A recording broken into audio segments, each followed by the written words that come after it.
వారు 40 రోజులు ఉపవాసం ఉండి ఆయన యొక్క కార్యక్రమాన్ని కొనసాగించుకోవటానికి ఆ 40 రోజులు కూడా ఖచ్చితంగా ఏ ఒక్క సెకండ్ కూడా తప్పకుండా కొనసాగించారు. కొనసాగించినటువంటి విధానం ఎటువంటిదంటే విజయం పొందుకున్నారు. దేవునికి స్తోత్రం. విజయము పొందుకున్నారు. గమనించండి, మరి మూగవారిలాగా ఉండొద్దు. దయచేసి మాటలు ఆలకించకుండా ఉండొద్దు. ఆలకించి జ్ఞానం సంపాదించుకోండి. యేసు ప్రభు వారు 40 రోజులు కూడా ఒక సెకండ్ కూడా విడిచిపెట్టకుండా మన కోసము ఒక సెకండ్ కూడా విడిచిపెట్టకుండా 40 రోజులు కూడా దివ్యముగా కొనసాగించారు. విజయం సంపాదించారు. మన కొరకు అప్పచెప్పారు. ఇదిగో నేను విజయం సంపాదించాను, మీరు కూడా అపవాదితో విజయం సంపాదించండి అంటే మనము నిర్లక్ష్యం చేస్తున్నామేమో గమనించాలి. చాలామంది నిర్లక్ష్యం చేస్తున్నారు.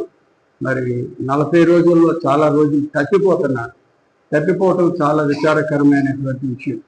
గనుక మరి కొందరున్నారు చాలా చక్కగా 40 రోజులు కూడా ఉదయం రాత్రి పొందుకున్నారు. పొందుకున్నటువంటి విధానం బట్టి మీకు మరి ఇటువంటి పరిస్థితుల్లో కూడా మరి దేవుని యొక్క ప్రేమ పొదువు ఉండదు. తప్పనిసరిగా ఆయన ఇచ్చిన మాట నెరవేర్చుకుంటూ ఉండడు. ఇందాక పాడారు, వస్తానని చెప్పాడు రాజు రాకుండా ఉండడని. ఆ పాట నిజంగా ఆలోచించి గ్రహిస్తే, ఒక్కొక్క ముక్క ఆలోచిస్తే మన గుండెలు పగిలిపోవాలి. లోకాన్ని వెంటనే విడిచిపెట్టేయాలి, ఆయన రాకడకు కనిపెట్టాలి. కనుక మనకిచ్చినటువంటి గొప్ప భాగ్యాన్ని మనము సద్వినియోగం చేసుకోవటం ఎంతో శ్రేష్టమైనటువంటి విషయం. చాలా మంది సద్వినియోగం చేసుకుంటున్నారు. కొంతమంది మాత్రమే ఏం చేస్తున్నారంటే నిరుత్సాహపడిపోతున్నారు, అపవాదితో ఆటంకపరచబడుతున్నారు. ఏదో ఒక కలత పెట్టేస్తాడు అపవాది, ఏదో ఒక పని పెట్టేస్తాడు అపవాది. ఏమీ కాదు, మరి మనకు ఇంత గొప్ప పని జరగవలసినటువంటి పని కొరకు మనల్ని పెద్ద బాధ పెట్టేస్తాడు. అదే మనకున్న దేవునికి తేడా. ఆ దేవునికి తేడా అదే. నిజమైనటువంటి విశ్వాసులు ఉన్నారు, వారు ఏ తేడా వచ్చినా ఆగరు. వారు విజయవంతంగా కొనసాగుతూనే ఉంటారు. దేవునికి స్తోత్రము. మరి సమయంలో మనము ధ్యాన భాగంలో మరి ఉత్తర ప్రత్యుత్తరాలు మనము చదువుకుంటున్నాం. 4 వచనాలు మీరు చదువుకున్నారు. ఇది మోషే చేసినటువంటి విజ్ఞాపన. మోషే గారు తెలియపరిచినటువంటి ప్రార్థన విజ్ఞాపన. ఆయన ప్రార్థనలో చెప్తున్నాడు, మహోన్నతుని చాటును నివసించేవారు సర్వశక్తిని, ఏ శక్తి కుదువు ఉండదు, అటువంటి శక్తిని మరి పొందుకోగలిగినటువంటి వారముగా మనం ఉండాలి. ఎందుకంటే మహోన్నతుని చాటును నివసించేవాడే, లేదంటే వారే సర్వశక్తిని నీడను విశ్రాంతి తీసుకుంటారు. గమనించండి, మాటలు వినండి దయచేసి. ఎవరైతే శక్తిమంతుడైనటువంటి దేవుని నీడ కోసం ఎదురు చూస్తారో వారికి చక్కనైనటువంటి విశ్రాంతి దొరుకుద్ది. గనుక ఇక్కడ 2వ మాట, ఆయనే నాకు ఆశ్రయము, నా కోట, నేను నమ్ముకుని నా దేవుడని. నేను యెహోవాను దేవాది దేవుని గురించి చెప్పుతున్నాను. అప్పుడు ఆయన వేటగాని ఉరిలో నుండి ఆయన నిన్ను విడిపించును, నాశనకరమైన తెగులు రాకుండా నిన్ను రక్షించును. ఆయన తన రెక్కలతో నిన్ను కప్పును, ఆయన రెక్కల క్రింద నీకు ఆశ్రయము కలుగును. ఆయన సత్యము వేడమును. గమనించారా ప్రియమైనటువంటి దేవుని బిడ్డలారా? దేవుని యొక్క కాపుదల. ఎవరైతే దేవునిలో ఉంటూ, దేవునితో కాదు దేవునిలో ఉంటూ క్రమములు పాటిస్తారో, మహోన్నతుని చాటును నివసించేవారే సర్వశక్తిని నీడను నివసించేవారు అనుకున్నాం కదా. సర్వశక్తిమంతుడైనటువంటి దేవుడు వేటగాని ఊరిలో నుంచి తప్పిస్తాడు. కానీ మనం వేటగాని ఊరిలో అందరం పడిపోతున్నాం, నాతో సహా. కారణం ఏంటంటే, ఏమాత్రం నిర్లక్ష్యం చేస్తే వేటగాడు వచ్చి మనకు వచ్చినటువంటి బలహీనతలండి. వేటగాడు అపవాది మనకు చిరుతా ఉంటాడు. దాని నుంచి కాపాడగలిగినటువంటి శక్తిమంతుడైనటువంటి దేవుడు మనకున్నాడు. ఆ దేవునిని మనము దూరపరుచుకుంటే మరి ఎటువంటి పరిస్థితుల్లో కూడా నాశనకరమైనటువంటి తెగులతో కూడా మనం పతనమైపోయే అవకాశాలు ఉన్నాయి. గనుక బైబిల్ అంతా పరిశుద్ధ గ్రంథం అండి. పరిశుద్ధ గ్రంథం అంతా కూడా దేవాది దేవుని గురించి చాలా చక్కని మాటలు చెప్పడం మనం చూస్తున్నాం. ఎవరైతే ఆయన నమ్ముకుంటారో ఆయన తన రెక్కల కిందకి చేర్చుకుంటాడు. ఆయన తన రెక్కల కిందకి ఏం చేస్తాడు? చేర్చుకుంటాడు. ప్రియమైనటువంటి దేవుని బిడ్డలారా, కోలు పిల్లలు కడుతుంది, 10 పిల్లలు కట్టవచ్చు. లేదంటే 3 పుంజులు పిల్లలు పెట్టినటువంటి కోడి ఉంది, 13 పిల్లలు 14 పిల్లలు పెట్టినటువంటి కోడి కూడా ఉంది. ఆ కోడి పిల్లల్ని నడిపిస్తూ ఉంటుంది. నడిపించేటప్పుడు తన రెక్కల క్రింద ఉన్నటువంటి పిల్లలన్నీ కూడా రక్షించబడుతూ ఉంటాయి. తన రెక్కల కింద ఉన్నటువంటి పిల్లలన్నీ కూడా రక్షించబడతాయి. మళ్ళీ వాటికి మేత అలాగ తిప్పుతూ ఉంటుంది. ఆ పిల్లలకి ఏదో తీసి పెడతా ఉంటుంది, తిప్పుతూ ఉంటుంది. అది తల్లి దాని నోటిలో పెట్టవు పిల్లలకి, కానీ తల్లి ఏం చేస్తే చూపెడుతుంది మేతను. చూపెట్టేసరికి ఆ పిల్ల అందుకుంటుంది ఆ మేతను. ఏమాత్రమైన కాకి సప్పుడు కానీ గద్ద సప్పుడు కానీ ఉంటే అరుస్తుంది, రండి అని అరుస్తుంది కోడి. దాని భాష అది. పిల్లలందరినీ కూడా వచ్చేయండి నా రెక్కల కిందకి, నాకు రెక్కల కిందకి వచ్చేయండి అని పిల్లల్ని పిలుస్తుంది. పిలిచేటప్పుడు కొన్ని పిల్లలు పరిగెడతాయి. ఒక్కొక్క పిల్ల గర్వంగా బయట ఉండిపోతాయి. బయట ఉన్న పిల్ల ఏమవుతుందండి? గద్ద కాకో గద్ద తల్లికి వెళ్ళిపోతుంది. మన జీవితాలు అంతే. వీళ్ళను దేవుని యొక్క రెక్కల చాటున భద్రపరచబడినటువంటి మనకు ఆశ్రయ దుర్గము మన దేవుడు. ఆయన ఆశ్రయిస్తాడు. కోడి తన పిల్లలను ఎలాగా కాపాడుతుందో అదే విధముగా ఆయన కాపాడగలిగినటువంటి శక్తి గల దేవుడు. ఆయన రెక్కల కిందకి ఎలా పోతాం బాబురావు అంటే దాన్ని వాక్యం విని ఆయన ప్రార్థన చేసుకొని ఆయన్ని మనసులో ఆయనని ఎప్పుడు ధ్యానించుకుంటూ ఉంటే అదే తన రెక్కల కింద. అటువంటి వారికే ఆయన ఆశ్రయముగా ఉంటాడు. మరి వేటగాని ఊరిలో నుంచి మనల్ని రక్షించగలుగుతాడు. నాశనకరమైన తెగులు రాకుండా కూడా కాపాడుతాడు. నిర్లక్ష్యం చేసినటువంటి వారికి కోడిపిల్ల నిర్లక్ష్యం చేసి తిరుగుతుందండి. తల్లి పిలిచినా రావుతున్న పిల్లలు పట్టం తల్లికి వెళ్ళిపోయి అక్కడ చీరుతా ఉంటే అప్పుడు తెలుసుకుంటుంది, అయ్యో నా తల్లి పిలిచింది నేను వెళ్ళలేదే అని. ఈరోజు మన జీవితాలు అంటే ప్రేమైనటువంటి దేవుని బిడ్డలారా గమనించండి. దేవుడు ఎంతో ఉత్తమమైనటువంటి వాడు, ఎంతో ఉన్నతమైనటువంటి వాడు. కనుక ఇక్కడ మనం చదువుకున్నాం జ్ఞాన పాఠాలు చాలాసార్లు చదువుకొని ఈ పాఠాలు నేర్చుకున్నాం. ఈ రోజు ఏంటంటే చిన్న పాఠం చేసి ముగిద్దామనే ఉద్దేశంతో మరి చిన్న పాఠాన్ని నేను ముందు పెట్టడం జరిగింది. గనుక దేవుడు ఏ విధంగా నడిపిస్తాడో నాకు తెలియదు. కానీ ఇక్కడ యేసు ప్రభు వారు తన సేవలు చేసుకొని ఆ దారి ఈ దారి గలలయ సముద్రం అంతా కూడా తిరుగుతూ మరునాడు వారు సేవ చేసుకొని బేతనీయ నుండి వెళ్ళుచుండగా ఆయన ఆకలి కొని ఆకులు గల ఒక అంజూరపు చెట్టును దూరము నుండి చూసి దాని మీద ఏమైనా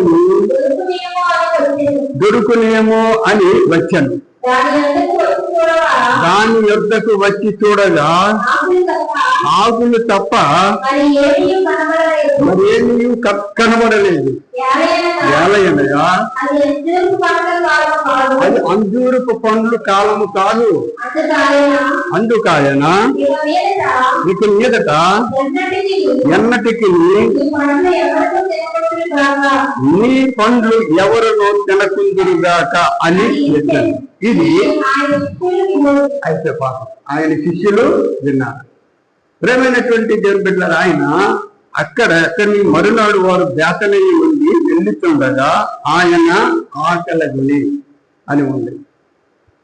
ఆయన ఆకలి ఎటువంటిదో మీరు అర్థం చేసుకోవాలి. శరీర సంబంధమైన ఆకలి మాత్రం కానే కాదండి. అది శరీర సంబంధమైన ఆకలి కాదు, కానీ ఆత్మ సంబంధమైన ఆకలి. ఆ ఆత్మ సంబంధమైన ఆకలి గునేటప్పుడు దూరము నుంచి చూసేసరికి ఏ చెట్టు ఉంది అక్కడ? ఒక అంజూరపు చెట్టు. అందరు చెప్పండి, ఏం చెట్టు? అంజూరపు చెట్టు దూరముగా కనిపించింది. దాని సొగసు ఎలా ఉందో తెలుసండి? చాలా అందంగా ఉంది.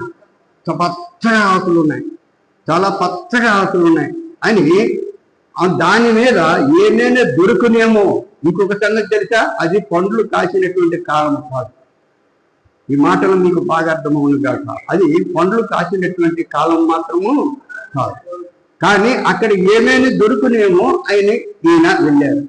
వెళ్ళేసరికి అక్కడ ఏమీ కూడా కనిపించలేదు. పండ్ల కాలం అయితే కనబడుతుందేమో కానీ పండ్ల కాలం కాదు. ఈ మాట అర్థం చేసుకోండి. అంటే పండ్లు కాదు, దీన్ని వివరిస్తారు.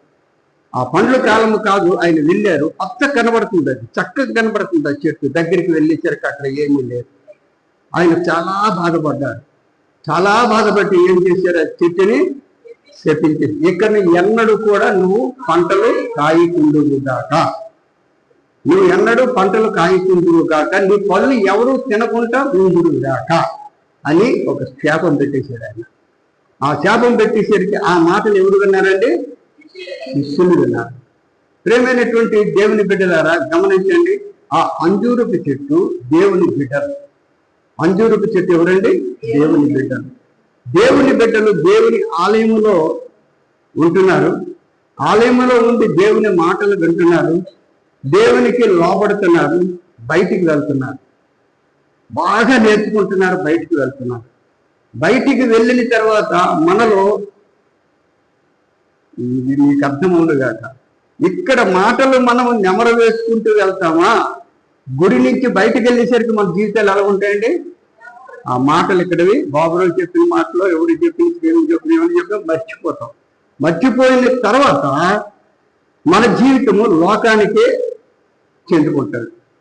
లోకానికే ఇప్పుడు వరకు నేను ప్రార్థన చేశాను, ఇప్పటి వరకు నేను బైబిల్ మాటలు విన్నాను, ఇప్పటి వరకు నేను భక్తిగా ఉన్నాను అనుకొని బయటికి వెళ్ళేసరికి ఆ మాటలన్నీ కూడా పెడతారు. పెట్టినటువంటి విధానమును బట్టి మరి అప్పుడు మనిషిలో ఏమీ ఉండదు.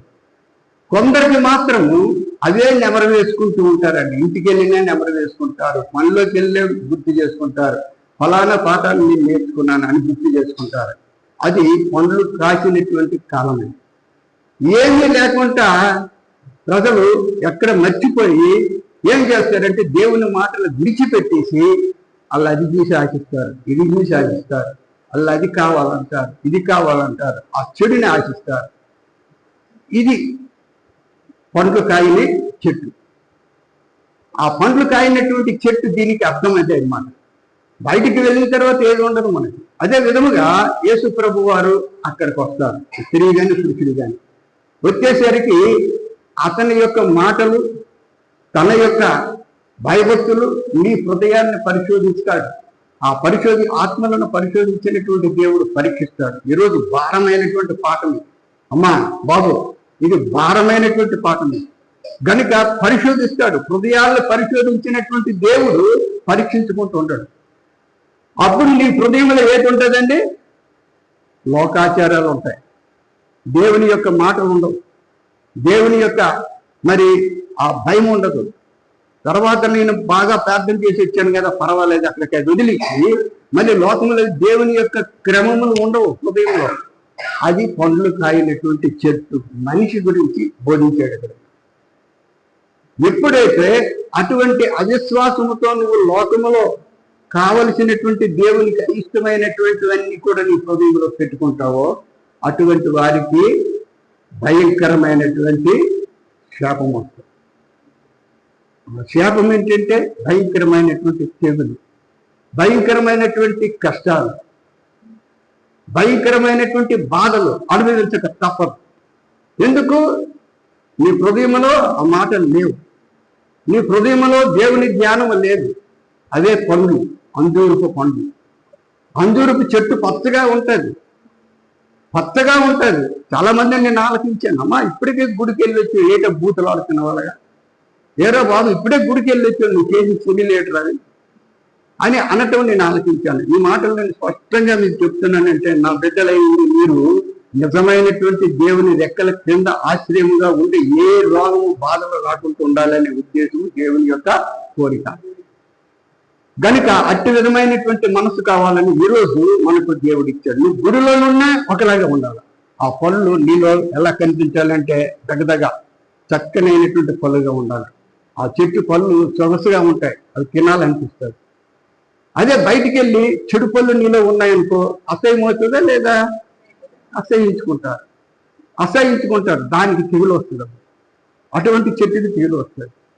మరి నిగనగలు ఆడుతున్నావు అనుకో, గుళ్ళో ఎలా నిగనగలాడావో బయట కూడా నిగనగలాడావనుకో నీకు ఏది సంభవించదు. దేవునికి స్తోత్రం కలుగుని గాక.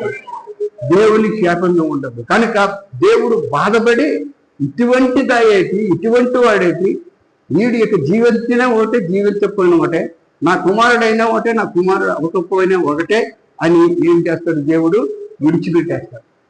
ఇది కృపకాలం కనుక విడిచిపెట్టేస్తాడు. విడిచిపెట్టిన తర్వాత భయంకరమైనటువంటి పరిస్థితి మనకు ఏర్పడుతుంది. ఇక్కడ చూడండి, అదే విధంగా మరి 20వ వచనం నుంచి మనం చూసినట్లయితే, వారు మరలా యేసు ప్రభువు శపించిన తర్వాత మరలా పొద్దుట వారు మార్గమున పోవుచుండగా ఆ అంజూరపు చెట్టు వేళ్ళు మొదలుకొని ఎండి ఉండుట చూసిరి. అప్పుడు పేతురు ఏ సంగతి? యేసు ప్రభు శపించినటువంటి సంగతి జ్ఞాపకమునకు తెచ్చుకొని, ఇదిగో నువ్వు శపించే అంజూరు చెట్టు ఎండిపోయిందని ఆయనతో చెప్పాను. గమనించారా? ఆ చెట్టు ఏమైందంటే ఎండిపోయింది. ఎందుకు? పనికి మళ్ళీ చెట్టు అయిపోయింది. దేవుళ్ళని ఎప్పుడు విడిచిపెడతారో వారు అదే పరిస్థితిని పొందుకుంటారని దాని యొక్క ఉద్దేశం. వీళ్ళ గమనించండి, దేవుడు ఎంతో ఉత్తమమైనటువంటి వాడు, ప్రేమ కలిగినటువంటి వాడు. ప్రతి ఒక్కరూ కూడా దేవునికి మహిమగా ఉండాలని దేవుడు కోరుకుంటాడు. ఆ అంజూరపు చెట్టు పచ్చగా ఉంది, బాగా ఉంది, అద్భుతముగా కనబడుతుంది, దానిలో పళ్ళు లేవు. అంటే నేను మంచిగా ఉన్నాను, చక్కని బోధ చేస్తున్నాను, చక్కగా మీకు బైబిల్ను వివరించి చెప్తున్నాను, బయటికి వెళ్ళాక నాలోన ఆ పళ్ళు లేవు. దేవునికి కోపం వస్తుందా రాదా? వచ్చినట్టునే శపించేసరికి ఓడలతో సహా అది ఎండిపోవటం జరిగింది. ఆ శపించేసరికి ఇక నువ్వు ఎన్నటికీ కాయకుండా ఉండువు గాక, నీ పళ్ళు ఎవరు కూడా తినకుండా ఉందిరు గాక అని శపించేసరికి అదేంటంటే మొత్తం కూడా ఎండిపోయింది. అది పేతురు చూపెడుతున్నాడు, ఇదిగో బోధకుడా, నువ్వు శపించినటువంటి చెట్టు, ఆ చెట్టు మనిషిని పోలినది అని అర్థం చేసుకోండి. గనుక మనము ఎప్పుడు కూడా మన ఆత్మలో దేవుని యొక్క మాటలు నెమర వేస్తూనే ఉండాలి. ఎక్కడికి వెళ్ళి నెమరు. చాలా మంది నేను చూస్తున్నా, ఎక్కడికి వెళ్ళే సరే యేసు ప్రభువా అంటారు, లేకుంటే దేవా అంటారు, ఏదైనా గబుక్కునే అవద్దైతే ప్రభువా అంటారు. చాలా సంతోషం. అలాంటి చెట్లు వికసిస్తాయి. అలాంటి గుణములు కలిగినటువంటి వారు ప్రకాశిస్తారు, అద్భుతమైనటువంటి ఆనందాన్ని కూడా పొందుకుంటారు. కానీ ఇక్కడ విడిచిపెట్టి లేనిపోయినటువంటి ఫలాలు, అక్కడ సాతాను యొక్క ఫలాలు కలిగితే అవి శపింపబడతాయి. కరుణ కలిగినటువంటి రోజులు కనుక దేవుడు కనిపెడతా ఉంటాడు. ప్రతి ఒక్కరిని కనపడుతుంటాడు. ఆత్మలను పరిశోధించినటువంటి దేవుడు మనలను ఊరికనే విడిచిపెట్టడు. మంచిని మంచి చేస్తాడు, చెడు చేస్తాడు. గనుక ఇక్కడ అంజూరపు చెట్టు మనిషినటువంటి పోలింది, స్త్రీ గాని పురుషుడు గాని. దానిలో హృదయంలో మంచి లేకపోతే మన పరిస్థితులు అంటే. గలతీల్లో మనం చదువుకుంటాం ఆత్మఫలములు మనం చూస్తాం. గలతీ 5వ అధ్యాయము 22 నుంచి చూస్తే ఆత్మఫలములు మనకు ఈ గోడ మీద రాసి ఉంది ఇదివరకు. ఇప్పుడంటే గోడ మరి పాడైపోయింది, మామూలు కొత్త చేసుకున్నాం కనుక లేవు పేర్లు. కనుక ఆత్మఫలములు 9 స్తంభాలకి 9 ఉండేవి. ఆత్మఫలములు ఎన్ని చెప్తారు మీరు? 9. అందరు చెప్పండి, 9. చదువు ఆత్మఫలములు 22 నుంచి. ఆత్మ ఫలములు ఏవనగా ప్రేమ, సంతోషము, సమాధానము, దీర్ఘశాంతము, దయాలత్వము, మంచితనము, విశ్వాసము, సాత్వికము, ఆశా నిగ్రహము. ఇటువంటి వాటికి విరోధమైనవి ఏవి కూడా లేనే లేవు. గనుక 9 ఆత్మఫలములు. ఈ 9 ఆత్మఫలములు మనిషిలో ఉండేటప్పుడు మరొకసారి చదువు, అందరు వెళ్తారు చక్క చదువు చివరి వరకు. ప్రేమ, సంతోషము, సమాధానము, దీర్ఘశాంతము, దయాలత్వము, మంచితనము, విశ్వాసము, సాత్వికము, ఆశా నిగ్రహము, ఇట్టి వాటికి విరోధమైన ఏమీ లేదు. దేవునికి స్తోత్రం. అక్కడ మరి శరీరకమైనటువంటి ఫలాలు ఉన్నాయండి, మీకందరూ తెలిసినవే. 19వ వచనం గురించి చూడు. శరీర కార్యములు స్పష్టమై ఉన్నాయి. అవేవనగా జారత్వము, పవిత్రత, కామకత్వము, విగ్రహారాధన, అవిచారము, ద్వేషములు, కలహములు, మత్సరములు, క్రోధములు, కక్షలు, వేదములు, వికటములు, అసూయలు, మస్తతలు, అల్లరితో కూడిన ఆటపాటలు మొదలైనవి 15. ఆ 15 కూడా మనకు ఆత్మలో ఉంటే శపథము తప్పదు. ఆత్మలో ఉన్నటువంటి ఫలాలు 2 రకాలు ఇప్పుడు మనం చెప్పుకున్నాం. చెడు ఫలాలు ఉన్నాయి, బయటికి వెళ్ళి ఆకర్షించామంటే చెడు ఫలాలతో నాశనమైపోతాం. మీ దగ్గర మంచి ఫలాలు ఉన్నాయనుకోండి, ఇప్పుడు 9 మంచి ఫలాలు. ఆ 9 మంచి ఫలాలు నీలో ఉన్నాయంటే నీకు ఎదురు లేదు. మరి దేవునికి స్తోత్రం. నీకు ఎటువంటి పరిస్థితులు ఎదురు లేనంటే లేదు. వీళ్ళరా, మీరు దేవునికి ఇష్టలు కనుక ఈ రోజు దేవుడు మనకి వర్తమానం తెలియపరుస్తున్నాడు. అదేవిధంగా మత్తయి సువార్త మనం చూసినట్లయితే, మత్తయి సువార్త 15:7-9 ఉన్నటువంటి మాట మనం చూసినట్లయితే, వేషధారులారా, ఈ ప్రజలు తమ పెదవులతో నన్ను గనపరచుదురు గాని వారి హృదయము నాకు దూరముగా ఉన్నది. మనుష్యులు కల్పించిన పద్ధతులు, దైవోపదేశములు అని బోధించుచు వారు నన్ను వ్యర్థముగా ఆరాధించుతున్నారు అని యెషయా కొన్ని సంవత్సరముల తర్వాత ప్రకటించాడు. ఎవరిని చూసండి? ఈ 15 ఫలాలు హృదయంలో పెట్టుకొని తిరిగినటువంటి వారిని చూసి. ఇటువంటి రీతిగా మనం ఉండకూడదు. మనమందరం ఎవరి బిడ్డలము? దేవుని బిడ్డలు, దేవుని కుమారులు, దేవుని కుమార్తెలు, ఎంతో అద్భుతమైనటువంటి వారు. గనుక ఈ రోజు నుంచి మనం ఈ దూరం లేకపోయినా ఈ రోజు నుంచి మనము వాటిని అనుభవిద్దాం, ఆకర్షిద్దాం. శరీర సంబంధమైనటువంటి ఆ యొక్క ఫలాలను దూరపరుచుకున్నాం. ఆత్మఫలములైనటువంటి ఫలాలను మనం పెట్టుకొని 9 ఆత్మఫలాలు, 15 శరీర ఫలాలు. ఆ శరీర ఫలాలని పక్క పెట్టుకుందాం. ఆత్మఫలములతో నింపితే దేవుడు ఎక్కడ పడితే అక్కడ ఆకర్షిస్తాడు. నీ గుడారంలో ఏ తెగులు సంభవించదు. ఈ 9 ఫలాలు ఉన్నటువంటి వారికి ఏ తెగులు సంభవించదు. తన రెక్కలతో ఆయన కప్పుడు, తన రెక్కలతో ఆయన కప్పుతాడు. మనము ఆయన రెక్కల నుంచి మనం తగ్గిపోవడానికి వీల్లేదు. ఆయన రెక్కలు లాక్కుంటాడు. దేవునికి స్తోత్రం. లాక్కొని గుండె కట్టుకుంటాడు. అటువంటి మనసులతో మనం జీవించినట్లయితే దేవుడు ఎంతో అద్భుతమైనటువంటి మరి పరిస్థితులను చూస్తారు. అదే మరి ఆ 7వ అధ్యాయంలో, మత్తయి సువార్త 7వ అధ్యాయంలో చూస్తే మరి అక్కడ ఉన్నటువంటి 13వ వచనం నుంచి, మత్తయి సువార్త 7:13 నుంచి మనం చూసినట్లయితే, ఇరుకు ద్వారం అంటే ఏంటో తెలుసండి? లోకాసులన్నీ విడిచిపెట్టి అన్ని అసహించుకొని క్రమములు పాటించినటువంటిదే ఇరుకు ద్వారం. ఇరుకు ద్వారమును ప్రవేశించుడి, నాశనమునకు పోవు ద్వారము వెడల్పును, ఆ దారి విశాలమనే ఉంటుంది. మనకు అడ్డు ఆపు ఉండదని. ఇరుకు ద్వారం ఎలా ఉంటుంది తెలుసండి? దేవుని యందు భయభక్తులు కలిగి ఆయన త్రోవల యందు నడిచినటువంటి వారు అందరూ కూడా ఇరుకు ద్వారం కిందే ఉంటారు. విశాల ద్వారం అయితే చూసిందంత, కంటికి చూసింది ఆశపడటము, శరీరానికి కావాల్సింది అనుభవించడం, లేనిపోయినటువంటి దీన్ని చేస్తే అది విశాలమైన ద్వారం. కనుక ఈ ద్వారమును ప్రవేశించకండి, ఇరుకు ద్వారమును ప్రవేశించండి. అంటే నా కట్టడలను, నా యొక్క ప్రేమను అనుభవించండి. తర్వాత అవి విశాలపరచబడతాయి పరలోకములో. దేవునికి స్తోత్రము కలుగునుగా.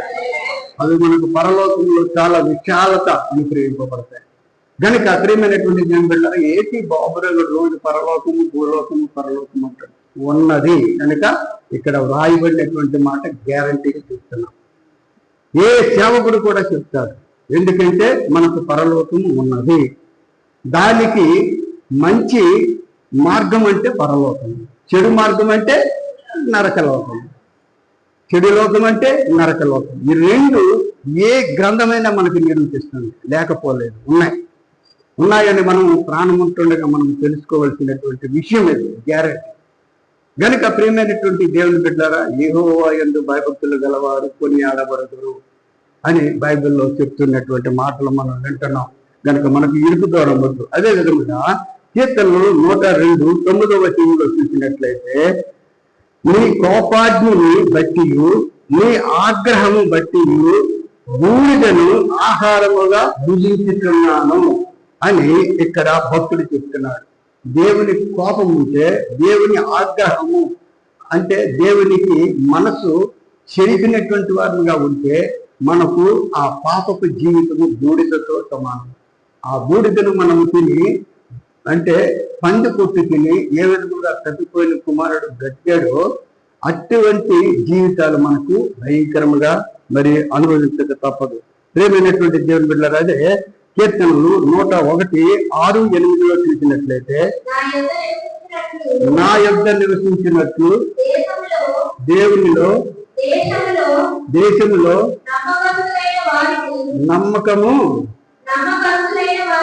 నమ్మకస్తులైన వారిని నేను కనిపెట్టుచున్నాను. దేవునికి స్తోత్రం.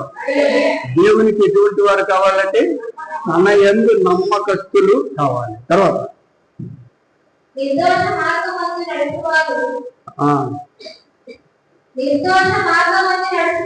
విశాల మార్గమందు నడుచువారు నాకు పరిచారకులు అవుతురు. మోసము చేయువాడు నా ఇంట నివసింపరాదు. అబద్ధములాడు వాడు ఆయన నా కన్నుల ఎదుట నిలవాడు. యెహోవా పట్టణంలో నుండి పాపము చేయు వారినందరినీ నిర్మూలము చేయుటకు దేశమందలి ఎవరిని? భక్తిహీనులందరినీ ప్రతి ఉదయం నేను సంహరించదను. అటువంటి వారిని కూడా కనిపెడతాడు ఆయన.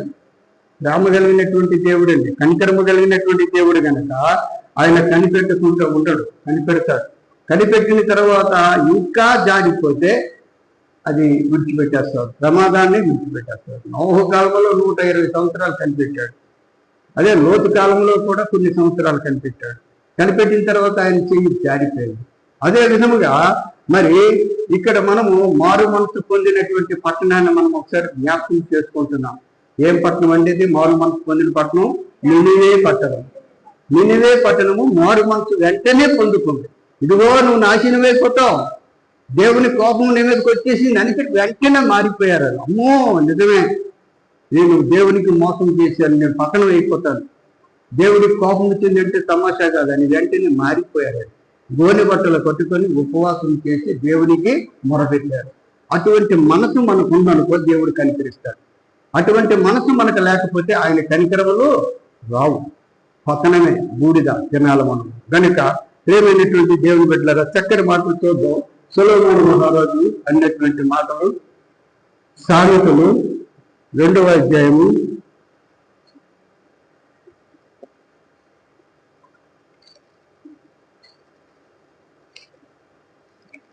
2వ అధ్యాయము మనం చూసినట్లయితే 1వ అధ్యాయము 32, 33 చూసినట్లయితే, జ్ఞానము లేని వారు దేవుని విసర్జించి నాశనముందురు.